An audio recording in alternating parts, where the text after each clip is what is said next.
कि हम एक दूसरे को होली और दिवाली और ईद की मुबारकबादें दे सकें और उस पर किसी को कोई एतराज ना हो। बिल्कुल लेकिन बिल्कुल। सर, पाकिस्तान में आपने देखा होगा कि एक इंतहा पसंदी यहाँ पे बहुत तेजी के साथ चली और बढ़ी। और अब तो यह हाल है कि यहाँ पे अगर कोई किसी के अलग हट के बात करे किसी के मिजाज से, तो यहाँ पर तो मार देने तक के फतवे निकाल दिए जाते हैं। तो जैसे वसीम रिजवी साहब ने कहा कि हिंदुस्तान में कि वहां पे कुरान की आयतों की बात की उन्होंने कि वो 26 आयतें जो है वो निकाल देनी चाहिए। तो अगर वो पाकिस्तान में होते तो शायद अभी तक तो उनके फतवे निकल गए होते। लेकिन हिंदुस्तान के मुसलमानों ने उस तरह का रिएक्ट नहीं किया। आप क्या समझते हैं कि क्या हिंदुस्तान का मुसलमान ज्यादा मेच्योर है, वो चीजों को लेके ज्यादा बेहतर तरीके से चलता है, या पाकिस्तान का मुसलमान ज्यादा पक्का मुसलमान है कि वो उस तरह की बात पे एकदम से रिएक्ट करता है, गुस्सा दिखाता है? मैं समझता हूं कि आरजू, अगर हम अपने मुश्तरका तहजीब की बात करें, फिर मैं दिल्ली पे आ रहा हूं जो आपकी ननिहाल है। तो इस दिल्ली के अंदर एक बहुत बड़े बुजुर्ग थे, हजरत शाह अब्दुल अजीज मुहद्दिस दहलवी। मैं समझता हूं कि बर्रे सगीर में आज उनके मुकाबले का कोई बुजुर्ग या कोई आलिम दीन नहीं होगा। उनके जमाने में एक शख्स ने हजरत मोहम्मद सल्लल्लाहु अलैहि वसल्लम का एक पेंटिंग बनाई और उनके पास वो लेके आया और कहा कि मैं ये आपको देना चाहता हूं। अगर आज का कोई आलिम होता वहीं पे वो फतवा दे देता कि साहब इसके साथ जो है ज्यादती, या इसको जो है इस पे इर्तदाद लागू कर दिया, कुफ्र लागू कर दिया जाए। शाह साहब ने बहुत जवाब दिया, आपने बड़ी मेहनत की है, लेकिन हमारे यहाँ हर नेक काम की इब्तिदा जो है वजू से होती है। शाह अब्दुल अजीज मुहद्दिस दहलवी के जमाने में एक शख्स ने पेंटिंग बनाई और पेंटिंग लेके शाह साहब के पास आया। तो अगर आज के लोग होते तो उस पर फतवे लगा देते, लेकिन शाह साहब ने कहा कि हर अच्छे काम की इब्तिदा वजू से की जाती है। बेहतर यह कि आप इस तस्वीर को भी वजू करा दीजिए। वजू का जब पहला लोटा पानी का डाला गया, पेंटिंग खत्म हो गई और फिसाद खत्म हो गया। वसीम रिजवी साहब ने जो बात कही उस पर हिंदुस्तान की हुकूमत ने, हिंदुस्तान की बरसर इख्तिदार जमात ने, यहां तक कि जो फिक्री तंजीमें हैं हिंदुओं की या मुसलमानों की, सबने कहा कि इससे हमारा कोई ताल्लुक नहीं है। मजहब की तालीमात को बदला नहीं जा सकता है। और पाकिस्तान के अंदर आप देखिए बड़े अच्छे उलामा गुजरे हैं। मैं हमेशा अपने पाकिस्तानी दोस्तों से एक बात करता हूं कि जिन जिन मुल्कों में इस्लाम गया, इस्लाम की खूबी और कमाल यह था कि उसने कल्चर को अडॉप्ट कर लिया। अगर इंडोनेशिया के अंदर वो अपने नाम के साथ सुकानो और सुहारतो लगाते, हमें कोई इख्तिलाफ नहीं होता है। अगर अरब लोग ईद के दिन तलवारबाजी के साथ जश्न मनाते, हमें कोई इख्तिलाफ नहीं होता। अगर हमारे पड़ोस में या आपके पड़ोस में ईरान नौरोज मनाता है तो हमें कहीं पे गैर मजहबी चीज नजर नहीं आती। अगर मिस्र के अंदर मेसोपोटामिया या जो है वो अहराम मिस्र की ताजीम करते हैं, या ताजीम का मतलब इसको प्रिजर्व करते हैं, हमको कोई इख्तिलाफ नजर नहीं आता। वही चीज पाकिस्तान में आके शिद्दत पसंद क्यों बन जाती है, इख्तिलाफ क्यों बन जाता है? आप देखिए केरल, जहां पे बरसगीर में सबसे पहले इस्लाम आया था, वहां के लोग आज भी अपने नाम के साथ कुट्टी लगाते हैं, लोकल नाम लगाते हैं। बांग्लादेश के अंदर और हमारे बंगाल और आसाम में देखिए लोग मजुमदार लगा रहे हैं। कल्चरल जब हम अपने आप को अलग करना चाहते हैं किसी भी जगह पे, पाकिस्तान के साथ जो मुझको दिक्कत लग रही है, जो हिंदू मेसोपोटामिया ये मुश्तरका हिंदुस्तान की तहजीब थी, आज ये समझ भाई हम 712 से पहले भी पाकिस्तान का मतलब मैं बात करता हूं, 712 से पहले भी आरजू सिंध मौजूद था। 712 से पहले भी जो है सक्खर मौजूद था। 712 से पहले भी हड़प्पा और मोहनजोदड़ो मौजूद था। आप हर चीज 712 पर आके क्यों जोड़, मोहम्मद बिन कासिम से जोड़ देते हैं? उससे पहले की जो तहजीब और तमद्दुन है, हमको उसको समझना होगा। हमारी एक मुश्तरका तहजीब और तमद्दुन है। और वसीम रिजवी हो या ऐसे जो भी लोग हों, जमहूरी समाज के अंदर जमहूरी लोग में इनकी कोई कदर कीमत नहीं है, लेकिन शिद्दत पसंदी की भी कोई हमको इख्तियार नहीं करना चाहिए। मैं हमेशा बड़े खुशी भी होती है। आप देखिए कि पाकिस्तान जिसने आज भी हम जो होते तो आबिदा खानम हो या हिंदुस्तान, हमने तो इन सबको हिंदुस्तान में ही सुना। और आखिरी बात जारजू, मुझको ये बताइए, जो लोग मौसीकी को लेके कव्वालों को शहीद कर देते हैं, गुलकारों को पे गोलियां चला देते हैं, मैं उनसे एक बात पूछना चाहता हूं, हिंदुस्तानी तहजीब व तमद्दुन, जब मैं आरजू हिंदुस्तानी तहजीब व तमद्दुन की बात करता हूं तो मुश्तरका बात कर रहा हूं मैं। हजरत अमीर खुसरो रहमतुल्लाह अलैह ने यानी ढोलक से तबला बना दिया, तार से सितार बना दिया, ठुमरी, नगमा, ये सारी चीजें हजरत अमीर खुसरो ने दी हुई थी। बुल्ले शाह रहमतुल्लाह अलैह ने होली के लिए कहा खेलू बिस्मिल्लाह के। आप कल्चरल से जब अपने आप को अलग करेंगे तो शिद्दत पसंदी पैदा होगी, क्या हिंदुस्तान हो या पाकिस्तान। हमको शिद्दत से बचना है, तहजीब से जुड़ना है। और यही मैं समझता हूं कि सबसे बड़ी इस्लाम की भी खूबी है कि उसने लोकल कल्चर को इख्तियार किया था।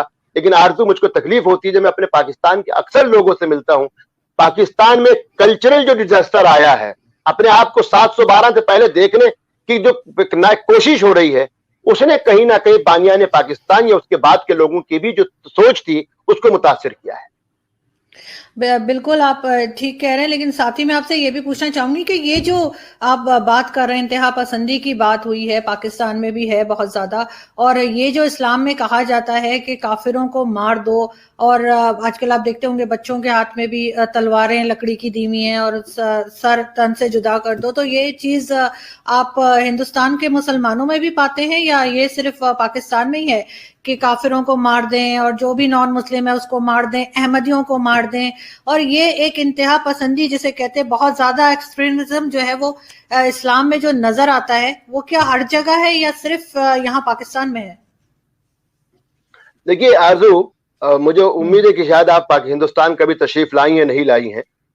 आप लाल किले से चलिए जी, लाल किले से फतेहपुरी की तरफ आप जब चलेंगी तो आपको मुश्तरका हिंदुस्तान में, फिर कह रहा हूं 1947 के पहले के हिंदुस्तान की सोच नजर आ जाएगी आपको। सबसे पहले जो है वो जैन मंदिर है, उसके बाद शिव मंदिर है, उसके बाद श्री कृष्ण मंदिर है, उसके सामने चर्च है, उसके बाद जो है वो गुरु गोबिंद सिंह का, गुरु तेग बहादुर साहब की शहादतगाह है, उसके बाद मस्जिद है, फिर फतेहपुरी मस्जिद आती है। यानी मुख्तलिफ मज़ाहिब और मुख्तलिफ मकातिब के एक साथ रखने की जो कोशिश हिंदुस्तानी समाज में जो मैं समझता हूं जो रवादारी थी, वो दुनिया में कहीं आपको नहीं मिलेगी। इसी मुल्क के अंदर अहले तसव्वुफ और अहले मदरसा दोनों साथ रह रहे थे।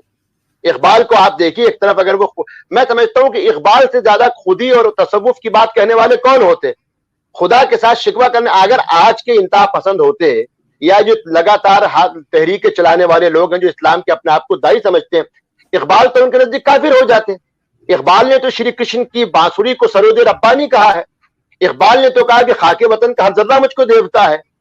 देवता थे मतलब वर्शिप नहीं थी वहां, वो अकीदत थी अपनी जमीन के साथ, मोहब्बत थी अपनी जमीन के साथ। हमने करा क्या है कि हमने वतन को उस दर्जे पे पहुंचा दिया जो हमारे यहां भी हो रहा है गलती से, और मजहब को उस दर्जे पहुंचा दिया जो उनकी हद से कहीं ज्यादा था। इंतहा पसंदी किसी भी समाज की नुकसानदेह है। एक माशरा तभी, उसी इंतहा पसंदी को लेकर दुनिया की सारी दौलत अहले अरब के पास थी, लेकिन आज भी वो कैलकुलेटर के बगैर 2 दूनी 4 नहीं कर सकते। क्योंकि, और बुरा मत मानिए, पाकिस्तान जो है वो अरबों के लिए तख्ता मश्क बनकर रह गया था। सबको इस्लाम भी पाकिस्तान में चाहिए था, सबको, बुरा मत मानिए, उनको जो है वो मुजाहिदीन भी पाकिस्तान में चाहिए थे। उन्होंने अपने यहाँ क्यों नहीं किया ऐसा? वो पाकिस्तान जिसमें बेहतरीन जहन मौजूद थे, वो मुश्तरका हिंदुस्तान का पाकिस्तान जिसके अंदर अगर आप देखिए बुल्ले शाह जैसे लोग थे, ये आज भी मैं मानता हूं, और हिंदुस्तान में वक्ती चीजें होती हैं, लेकिन क्या आबिदा खानम के यहाँ आज आप भी देखिए क्यों वजह थी कि फैज की वो नज़म हम भी देखेंगे क्यों हिंदुस्तान की गली गलियों में गाई जा रही थी? क्यों? उसकी बुनियादी वजह यह कि हमारे यहाँ शिद्दत नहीं थी, और हिंदुस्तान हो या पाकिस्तान, शिद्दत की गुंजाइश किसी भी समाज में नहीं हो सकती है। हमको अब आगे बढ़ना है, तालीम की जरूरत है। आज भी पोलियो को लेके आप देखिए, जब पोलियो को लेके बात हुई, उस जमाने में मैं जुड़ा था बीबीसी के एक प्रोग्राम के साथ, और एक साहब जो आपकी तरफ से बैठे थे, वो पोलियो पल्स पोलियो को लेके, पोलियो ड्रॉप को लेके जिस तरीके की बात कर रहे थे, क्या हुआ?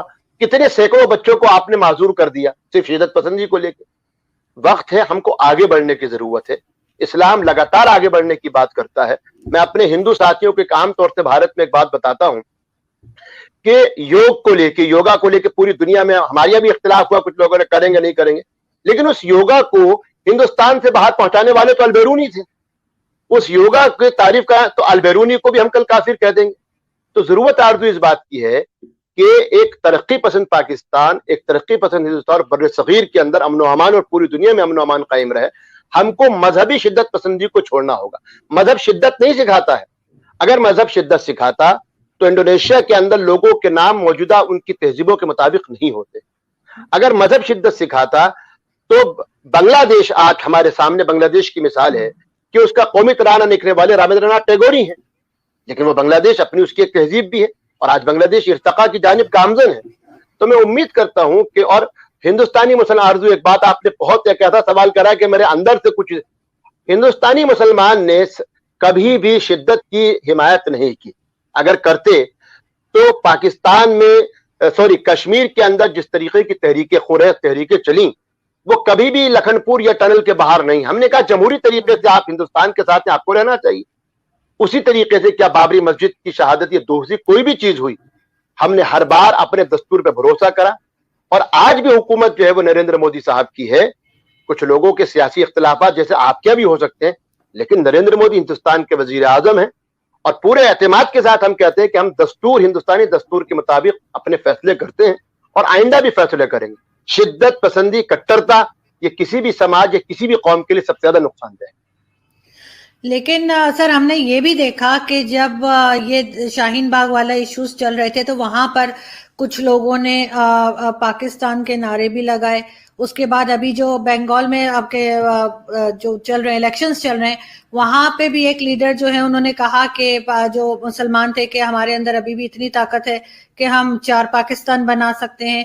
साथ ही हमने ये भी देखा कि कुछ दिन पहले इस तरह की खबरें भी आई कि जो मुसलमान हैं कुछ उन्होंने मंदिर में जाके तोड़ फोड़ की और जिसकी वजह से मंदिर में बाहर बोर्ड लगाने पड़े कि यहाँ पे मुसलमान नहीं आ सकते। इस बात पे भी मेरी एक पैनलिस्ट जो थे उनसे बात हुई थी और उन्होंने मुझे डिटेल्स बताई। तो ये थोड़ा बहुत इंतहा पसंदी और ये चीजें तो चल रही हैं, लेकिन साथ साथ हम ये भी देखते हैं कि हिंदुस्तान का मुसलमान जो है वो इतना आगे नहीं बढ़ सका, चाहे वो आप एजुकेशन कह लें या किसी भी फील्ड में।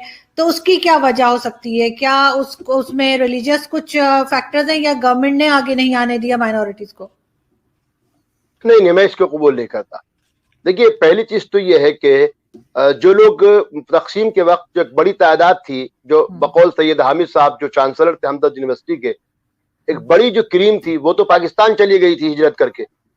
हिंदुस्तान में जो लोग रहे वही लोग थे जिन्होंने तन से, मन से, रूह के से इस मुल्क को अपना तस्लीम किया था। 47 के बाद यकीनी तौर से आप एक नया मुल्क था और मैं समझता हूं कि हमारे जो इब्तिदाई मेआमार थे मुल्क के, उन्होंने भरपूर तमाम लोगों के लिए कोशिश की और आज भी कोशिश जारी है। अगर आप देखिए कि मौजूदा हुकूमत ने भी मिनिस्ट्री ऑफ माइनॉरिटी अफेयर्स जो है, अगर आप हमारे बजट्स को देखें तो माइनॉरिटीज का जो बजट वो सबसे अलग रखा गया। आज जामिया मिल्लिया इस्लामिया जो वो हिंदुस्तान की जो टॉप 10 यूनिवर्सिटीज हैं उनमें उसका मकाम आप जानती है दूसरे नंबर पे है।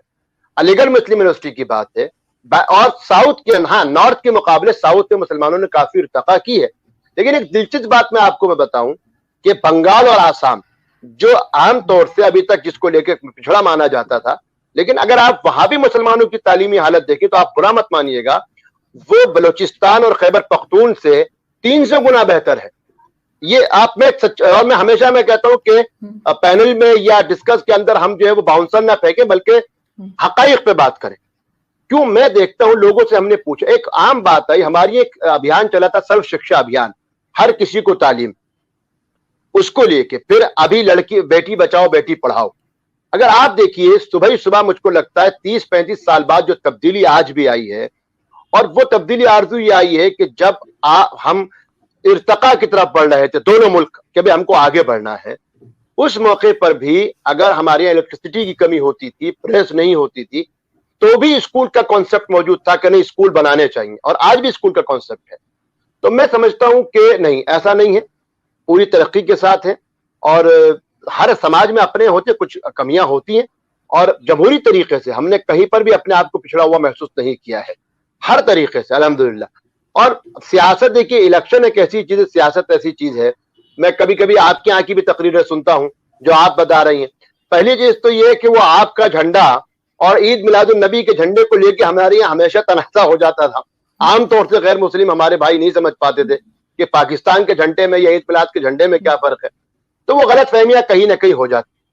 मगर मौलाना आजाद ने एक बड़ी अच्छी बात कही थी कि जब आप किसी तहजीब के साथ, किसी कल्चर में रहते हैं, वहां आपकी इख्तिलाफात जो होते हैं, मैं उसको आम जबान में कहता हूं, वो नंद भावज के झगड़े होते हैं, जिनको एक घर में रहना होता है, एक खानदान में रहना होता है, लेकिन वो तू तुकार चलती रहती है। मगर जब हम उसको ये सोच ले कि आप जो है क़िताल होना है, अलग होना है, तब फिसाद पैदा होता है।